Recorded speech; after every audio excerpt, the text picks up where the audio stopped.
ரீசெண்டாக வந்து ஒரு சலூனுக்கு முடி வெட்ட போனோம். அங்கே பார்த்தா ஒரு சூப்பரான லவ் பேர்ட்ஸ் இருந்தது. சூப்பராக இருக்கே அண்ணன், இந்த லவ் பேர்ட்ஸ் என்னோட வியூஸ் காமிச்சிக்கிறேன் அப்படின்னு சொல்லி உங்களுக்காக ஸ்பெஷல் பர்மிஷன்லாம் வாங்கி இந்த வீடியோ நான் எடுத்துருக்கேன். அண்ட் அந்த கிளி ரொம்ப க்யூட்டாகவே இருந்தது. அதனால சரி அதை எடுக்கலாம் அப்படின்னு சொல்லி எடுத்தேன்.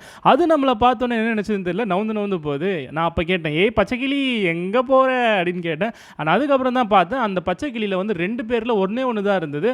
என்னென்ன பேர் இல்லாமல் தனியாக இருக்குது அப்படின்னு கேட்டேன். இல்லைப்பா, இது வந்து லவ் பேர்ட்ஸ்லேயே வந்து மொரட்டு சிங்கிள் லவ் பேர்ட்ஸ் அப்படின்னாரு. அப்போ தான் தெரிஞ்சுக்கிட்டேன் பேர்ட்ஸில் கூட மொரட்டு சிங்கிள்லாம் இருக்குது அப்படின்றத. அவன் அப்படியே பின்னாடி திரும்பி பார்த்தா நிறைய கிளி கத்திக்கிட்டே இருந்தது. என்னடான்னு பார்த்தா வெள்ளை கிளி ஒன்று இருந்தது. செம்ம க்யூட்டாக அந்த வெள்ளை கிளியும் ஒரு க்யூட் போஸ் கொடுத்தது. அதையும் எடுத்துகிட்டு அதுக்கப்புறம் பக்கத்தில் இன்னொரு பேர் இருந்தது, அதையும் பார்த்தேன். எல்லாமே வந்து ரொம்ப பசியில் இருந்தது போல, சூப்பராக சாப்பிட்டுக்கிட்டு இருந்ததுங்க. எல்லாமே க்யூட்டாக இருந்தது. நீங்கள் ஒரு பெட் லவராக இருந்தால் உங்களுக்கு எந்த பெட் ரொம்ப பிடிக்கும், இல்லை நீங்கள் என்ன பெட் வளர்க்குறீங்க அப்படின்றத கமெண்ட் செக்ஷனில் சொல்லுங்கள்.